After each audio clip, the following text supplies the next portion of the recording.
Ferðaþjónustuiðnaðurinn á Íslandi fer sífellt vaxandi og víða sprettur upp rekstur honum tengdur. En samhliða því hefur verið talað húsnæðisskort. Mývatnssveit hefur lengi verið einn vinsælasti ferðamannastaður landsins og nú eykst umgangur ferðamanna þar til muna en íbúar á svæðinu hafa ólíkar skoðanir á því.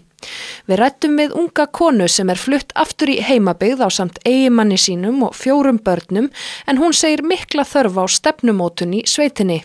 Það hefur töluverð endurnýjun átt sér stað hérna í sveitinni. Geturðu sagt mér aðeins frá því? Lýst ég aðeins fyrir mér svona? Já, sko, það mikið af ungu fólki búið að flytja hingað. Fólk sem fætt og uppalið hérna og langaði að koma aftur heim og hefur gert það. Meðal annars ég og mín fjölskylda. Og þið eru 6? Já, við erum 6.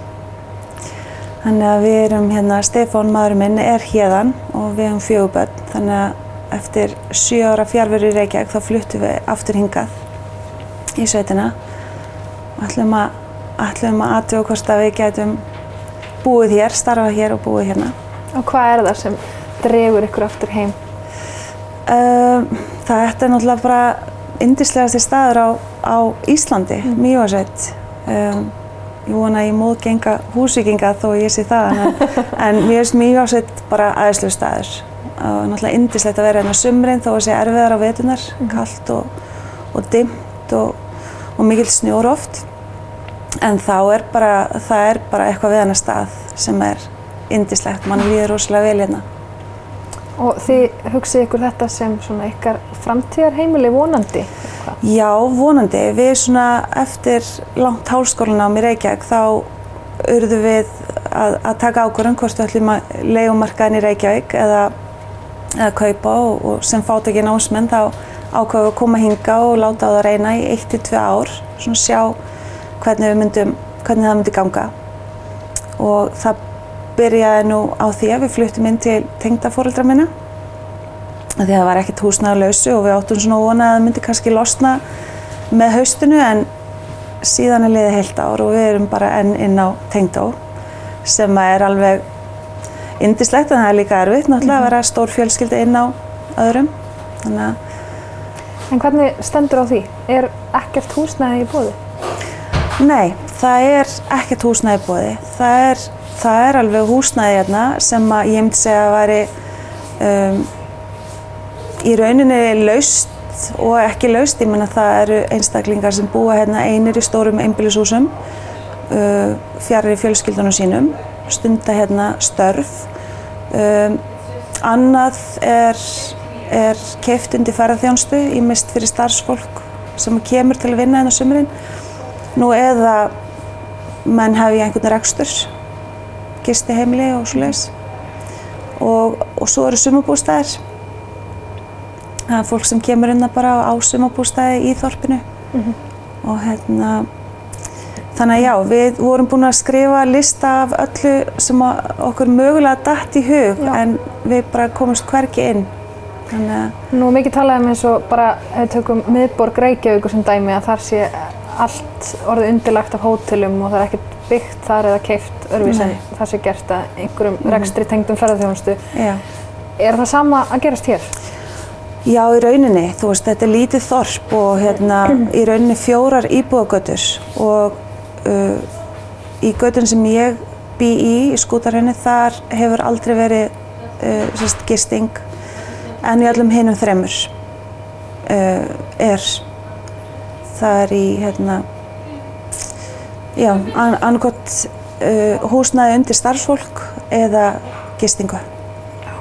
Þannig að já, það bara hús, það nú ekki oft selt húsina en ég veiti þess að fólk hefur boðið í hús og það hefur verið yfirboðið af ferðaþjónustu aðilum.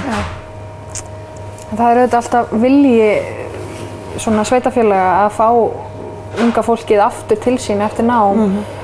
Heldur að þetta sé kannski það sem svona kannski helst að standa í vegi fyrir því að fólk að flytja tilbaka? Já, að mörgu leyti. Ég meina eins og bara í okkar stöðu, þú veist, ungt fólk með mörg börn og nýkomin úr námi, þú veist, eigum þannig að segja engan pening. þá maður kannski ekki alveg tilbúin að fara að byggja fyrir utan það var í rauninni ekki fyrir nýlega sem að kom deiliskipulag fyrir nýja götu inn í þorpinu og það náttúrulega svolítið stórt stökk að fara að byggja sér hús þegar maður svona svolítið að fóta sig hérna ennþá í samfélaginu. Í rauninni þeir sem að vilja vinna og geta það og nenna, þeir fá vinnu hérna. Það auðvitað detta niður sum störf hérna á veturnar og einhverju sem að þurfa að vera á bótum. En eins og sumurinn þá bara nóg að gera hérna í alveg allavega 6 mánuði. Og rosalega margt ungt fólk sem fætt og uppalið hér sem langar að koma aftur sem við vitum en það einmitt svolítið þetta húsnæðisvandamál sem stendur í vegi fyrir það. Já. En nú ertu þjóðfræðingur, þannig að þú getur svona bæði auðvitað upplifir auðvitað sem brottflutt og aftur komin en þú getur sett upp þjóðfræði gleraugun og kannski horft á þetta þannig. Hvað til ráða? Hvað finnst þér þurfa að breytast hérna? Sko, það þetta samspil á milli samfélagsins og þessari ferðaþjónustu. Það hefur verið svolítið svona stefnulaust finnst mér.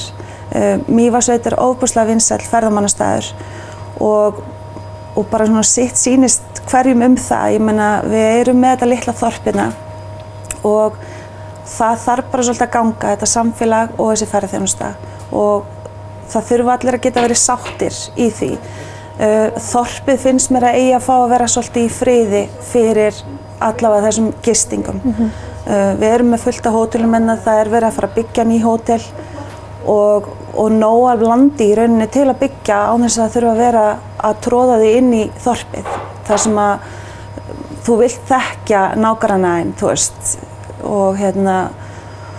og já, maður vill svolítið fá að vera bara svona í friði fyrir ferðamanninn. Þú varst líka aðeins að bera saman áðan, hérna, þú tókst sko Húsavík sem með sjávarútveginn og svo Mývatnssveit sem það allt bara ferðaþjónusta og ferðaiðnaðurinn. Segðu mér aðeins frá því. Já, ég hugsa þetta bara svolítið svona eins og ég var að ræða þetta við einhvern daginn og hérna ég meina eins og lítil sjávarþorp, bara eins og Húsavík sem hefur allavega, sko, sveitafélagið þar hefur tekjur af hafnargjöldum. Það hefur Mývatnssveit í rauninni engar tekjur af ferðamönnum þegar upp staðið og það eitthvað sem þyrfti að breytast.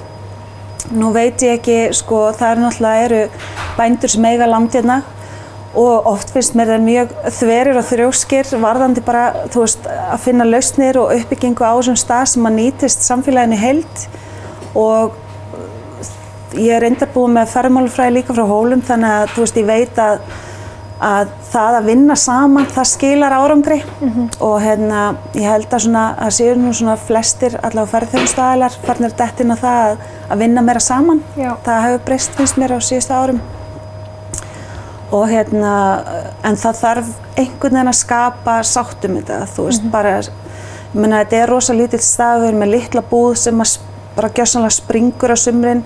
Börnin mín ekki óhult að labba einir í búð til dæmis vegna þess að planið fyrir utan búðina stútfullt af bílum og rútum og hérna það þyrfti í rauninni og þetta það sem að nýja sveitarstjórnin búin að ræða að gera svona einhverja umferðarmiðstöð, færa þetta aðeins frá búðinni og hérna já, skapa svona heildræna mynd. Þannig að einhvers konar stefnumótun. Já, stefnumótun sem í rauninni verið að vinna að. En þú kemur hann inn á nýja sveitarstjórn. Það hvaða þýðingu hefur það sé komin bara alveg splunkun í? Ég held að það sé bara rosa gott. Hinn sveitarstjórnin var búin að vera rosalega lengi en það var rosa mikil stöðnun og ég held að það fólk hafi verið orðið svolítið þreytt í þessu. Þannig að við fengum mikið af ungu fólki, nýju fólki og fersku sem með hugmyndir og auðvitað maður svona að gefa þeim kannski svolítið tíma og svigrúm til að koma sínum málum á stað. Við gerum okkur öll grein fyrir þetta tekur tíma. En já, þannig að hérna, ég bara vona að það sé bara jákvætt og gott fyrir samfélagið. Þannig að það nóg af ungu fólki heldur sem að vill búa hérna og það þarf bara meiri úrræði. Já, í rauninu og líka bara hlusta á íbúana hérna. Hvað erum við að segja? Af því að þú veist, við viljum hafa samfélagið ánægt. Mér finnst þetta að vera svolítið svona líka að koma til móts við okkur unga fólkið, að bara hvað getið þið boðið okkur? Þú veist, það nokkuð ljós hvað við getum boðið samfélaginu, en það allavega ekkert í sjónmáli, þannig að mér finnst það ofboðslega leiðilegt, en líklegast endum við að fara í haust, sko, eitthvað annað.